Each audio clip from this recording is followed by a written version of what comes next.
Hello বন্ধুরা, কেমন আছো? আশা করি সকলেই ভালো আছো। আমি তোমাদের প্রিয় আপু আবারও চলে আসলাম নতুন একটি গল্প নিয়ে।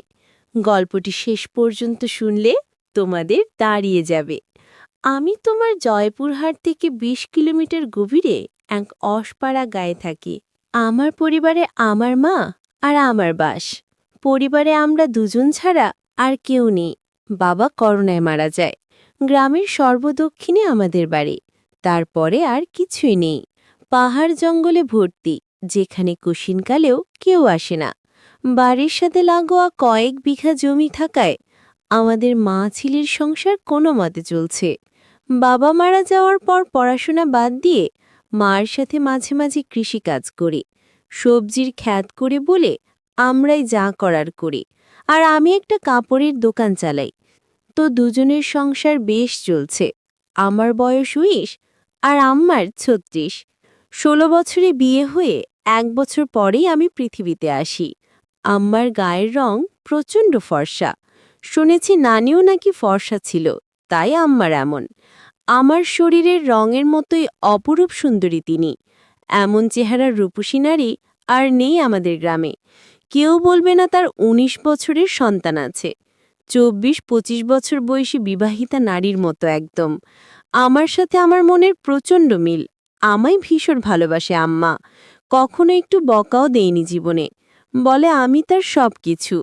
যাই হোক, আসল ঘটনায় আসি। আম্মাকে নিয়ে কখনো আমার মনে খারাপ চিন্তা ছিল না। সাধারণ মা ছেলের মতোই। তবে বয়সের সাথে সাথে নিজের বয়সের চেয়ে বড় মেয়ে ও মহিলা দেখে মনে সুপ্ত বাসনা তৈরি হতে থাকে। স্কুলে পড়ার সময় কখনো ক্লাসের মেয়েদের দেখতাম না।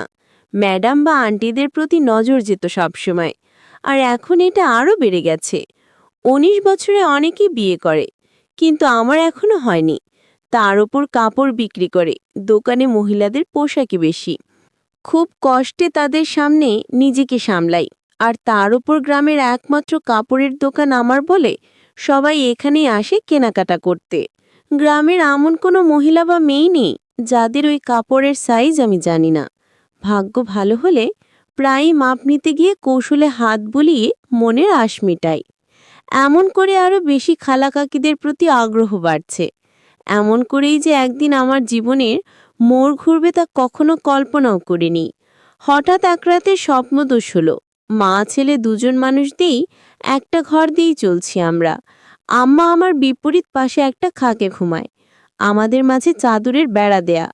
তো উঠে বসে দেখি বিছানা একদম তুলিয়ে গেছে ভিজে। লুঙ্গির শুকনো অংশ দিয়ে বিছানায় ভেজাটুকু কোনো মতে মুছে টয়লেটে গেলাম। টয়লেট শেষে ঘরে ঢুকতেই হঠাৎ চোখটা আম্মার দিকে গেল, আর চোখ আটকে গেল সেদিকে। শাড়ি উপরে উঠে পায়ের কিছুটা বেরিয়ে আছে, কিন্তু এইটুকু দেখে আমার চোখ আটকে গেল। নিজের অজান্তেই কেমন একটা ঘোরে হারিয়ে গেলাম। আমিও এগিয়ে আম্মার কাছে গেলাম। আম্মা গভীর ঘুমে আছে। নিঃশ্বাসের সাথে বুকটা ওঠানামা করছে, আর কেউ যেন আমার বুকে ঢাক পেটাচ্ছে। মন ভরে অধীর আগ্রহে আম্মার রূপ দর্শন করছি। হঠাৎ আম্মা আড়মোড়া ভাঙতে লাগলো ঘুমের মাঝে। আমি দ্রুত নিজের বিছানায় এসে শুয়ে পড়ি। সারা রাত শুধু আম্মার কথা ভেবেই পার করলাম। ঘুমাতে পারলাম না। অনেকক্ষণ পরে চোখ বুজলাম। সকালে উঠে উঠোনে গিয়ে দেখি আম্মা গরুর দুধ দোহাচ্ছে। আগেও দেখেছি, কিন্তু আজ চোখে পড়ল আম্মার পিঠ অনেকটা খোলা। মসলিন ত্বকের পিঠ দেখে সাবানের অ্যাড করা নায়িকা সব ফেল। রাতে আম্মার সামান্য সৌন্দর্য দেখেই আমি আমার প্রতি নিষিদ্ধ আকৃষ্টতা অনুভব করতে লাগলাম। এটা খারাপ বা ভালো এমন কোনো চিন্তাই মাথায় আসছে না। আম্মার পিছনে দাঁড়িয়ে দেখেই যাচ্ছি। হঠাৎ আম্মা পিছন ফিরলে চমকে গেলাম দুজনেই। তো ছি, আম্মা বুঝে ফেলল না তো? কিন্তু আম্মা বলল, কি সোনা, ঘুম ভাঙছে তোমার? বলে রাখা ভালো, আম্মা আমাকে সবসময় সোনা ডাকে, আর তুমি করেই বলে। যাই হোক, আম্মার কথায় মনে হলো না যে সে বুঝেছে আমি কি করছিলাম। আম্মা যাও, মুখ ধুয়ে আসো, খাবার দিচ্ছি। আমি আম্মা আজকে দুধ খাবো। আম্মা এই দুধ খাবা? আমি মনে মনে অন্য কিছু বলতে লাগলাম। আম্মার ডাকে সমত ফিরল। আম্মা এই দুধ মাত্র দোহাইতেছি, গরম না করলে খাবা কিভাবে? আমি এভাবেই খাবো, তুমি খাইয়ে দাও আম্মা। আচ্ছা আসো, এই নাও পাগল ছেলে। আম্মা গ্লাসে করে দুধ ঢেলে এগিয়ে দিল। আম্মা মুচকি হেসে আমার চুল আঁওলে দিয়ে বলল, এখন যাও, হাত মুখ ধুয়ে খাইতে দেব। আমি হাত মুখ ধুয়ে খেতে আসলাম। এসেই বলি, আজ আমাকে খাইয়ে দাও। আম্মা অবাক হয়ে বলল, আজ কি হয়েছে তোমার? আমি, কেন, খাওয়াই দিতে পারবা না? আম্মা, আমি কি তা বলছি নাকি? আমি, তাহলে এমন জিজ্ঞাস করো কেন? আম্মা, আচ্ছা বাবা, রাগ করো না, আসো খাওয়াই দেই। আম্মা খাইয়ে দিচ্ছে এমন সময় বললাম, আচ্ছা আম্মা, তুমি আমাকে ভালোবাসো? আমার এমন প্রশ্ন শুনে আম্মা এক প্রকার ভয় পেয়ে বলল, কি হয়েছে তোমার আজকে? এমন কেন করতেছো? শরীর খারাপ নাকি? বলে আম্মা আমায় কপালে গালে ছুঁয়ে দেখতে লাগলো জ্বর আছে কিনা। আমি আরো কিছু হয়নি জিজ্ঞেস করতে মন চাইলো, আম্মা, তুমি ছাড়া আমার জীবনে আর কেউ আছে নাকি? তোমাকে নিয়ে আমার সব, আমার প্রাণ তুমি। নিজের জীবন থেকেও তোমায় বেশি ভালোবাসি সোনা। কিন্তু হঠাৎ এসব কেন জানতে চাইতেছো? আমি, আম্মা, তুমি আব্বা মারা যাওয়ার পর থেকে আর আগের মতো নাই। সাজনা নতুন কিছু পড়ো না, আমার এসব ভালো লাগে না। আম্মা নিরাশ হয়ে বলো, বাবারে, স্বামী মারা গেলে কোনো নারীর অস্তিত্ব থাকে না। তুমি আমার জীবনে আছো দেখে বেঁচে আছি, নইলে কবে মরে যেতাম। আমি, বাবাকে ভীষণ ভালোবাসতে তাই না? আম্মা, সব স্ত্রী তার স্বামীকে ভালোবাসে, আমিও বাসতাম। আমি, কিন্তু আমাকে বাসো না তার প্রমাণ দিয়ে দিলে। আমার পছন্দ তুমি সেজে গুজে থাকো, কিন্তু তুমি তা করো না। আমায় ভালোবাসলে এমন করতে না। তুমি খুশি থাকো তা চাই আমি। তুমি একটা বিয়ে করো, আবার সুখের সংসার করো, তাহলে জীবনটা ভালো কাটবে। কেন এসব বললাম নিজেও জানি না। মনে এলো আর বলে দিলাম। আমার কথা শেষ হতে না হতেই ঠাস করে একটা চড় পড়ল আমার গালে। আমি ব্যথার চেয়ে অবাক হয়েছি। আমার জ্ঞান হবার পর কখনো আমাকে কেউ মারেনি। মার ধরে থাক, কখনো চোখ রাঙে কথাও বলে না, কিন্তু আজ এতই রাগ হলো যে মার খেলাম। আমার চোখ লাল হয়ে আছে। কাঁদতে কাঁদতে বলল, নিজের বাবা মরে গেছে বলে মাকে অন্যের বিছানায় দিতে চাও? বোঝা হয়ে গেছি আমি, তাই না? আমাকে খাওয়াতে পড়াতে কষ্ট হচ্ছে, আমি চলে যাব, চিন্তা করো না, বলেই উঠে চলে গেল। আম্মাও নিজের বিছানায় শুয়ে কাঁদতে লাগলো। আমি উঠে তার কাছে গিয়ে হাজারো বার বোঝানোর চেষ্টা করলাম, কিন্তু আমার কোনো কথাই শুনল না। আম্মা, এখন আমার চোখের সামনে থেকে যাও। আমি আম্মার কথায় ভয় পেয়ে যাই, বের হয়ে যাই দোকানের উদ্দেশ্যে। রাতেও কথা বলল না, যে যার মতো শুয়ে পড়ি। হঠাৎ ঘুমের মধ্যে গালে নরম ছোঁয়া পেয়ে উঠে পড়ি।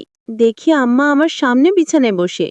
উঠে আমি সামনে বসতে আমার চোখ জলজলে করে আমার গালে হাত বুলিয়ে বলল, ব্যথা করছে তাই না? আমি, আমাকে মাফ করে দাও আম্মা, আর কখনো বলবো না এসব। তুমি আমার কাছে মোটেও বোঝা না। আমি ভেবেছি হয়তো তোমার ভালো হবে, কিন্তু তুমি কষ্ট পাবে জানতাম না। আমায় মাফ করে দাও। আমার সাথে সাথে আম্মায় বুকে টেনে নিয়ে বলল, সোনা রে, আমি তোমায় ভীষণ ভালোবাসি। তোমায় ছেড়ে কারো সংসারে গিয়ে নিজের সুখ চাই না। তোমার বাবার পরে তুমি আমার একমাত্র সম্বল। আর কখনো এমন বলো না সোনা। আমি আর কখনো বলবো না আম্মা। আমার উপর আর রাগ করে থেকো না। এবার মনের কষ্ট ভয় দূর হলে আমি মার সৌন্দর্যের উপর আবার আকৃষ্ট হলাম। পরদিন বিকেলে বাড়ি ফিরেই আমি চমকে উঠলাম।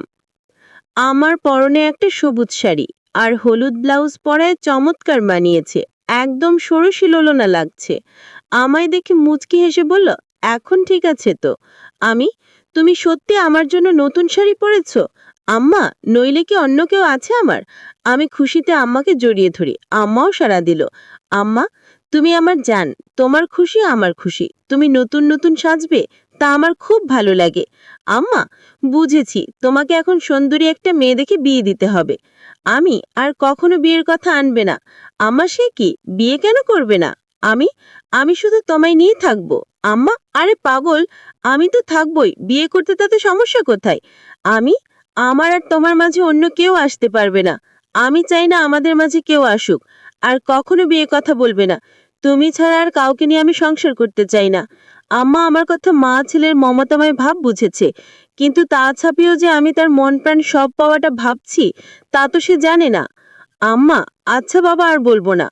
আম্মা কিছুক্ষণ আমায় চেয়ে দেখলো ও বলল, আচ্ছা যাই হোক, বললে না তো আমায় কেমন লাগছে?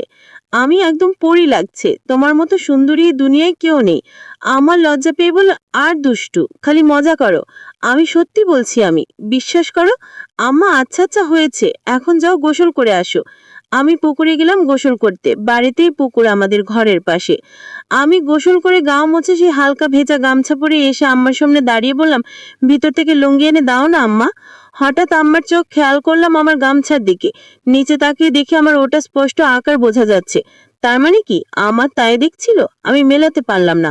সেদিন রাতে হঠাৎ ঘুম ভাঙলো একটা অদ্ভুত শব্দে। উঠে ভাবলাম আম্মার কাছে, দেখি বিছানায় নেই আম্মা। দরজা খোলা, হয়তো বাহিরে কোনো সমস্যা হয়েছে কিনা ভেবেই তড়িঘড়ি করে বাহিরে গেলাম। আম্মাকে ডাক দিলাম, কিন্তু সাড়া নেই। হঠাৎ একটা শব্দ এলো গোসলখানা থেকে। পুকুরে গোসল করে আম্মা, তবে মাঝে মাঝে গোসলখানাতেও করে। তাই সেখানে এগিয়ে গেলাম শব্দ খুঁজে দেখতে। এগিয়ে যেতে শব্দ বাড়ছে। হঠাৎ শব্দটি কেমন অদ্ভুত হলো। বুঝতে পারছি না এমন শব্দ কিসের জন্য করছে আম্মা। এগিয়ে গোসলখানার কাছাকাছি যেতে পর্দার ফাঁকে যা দেখতে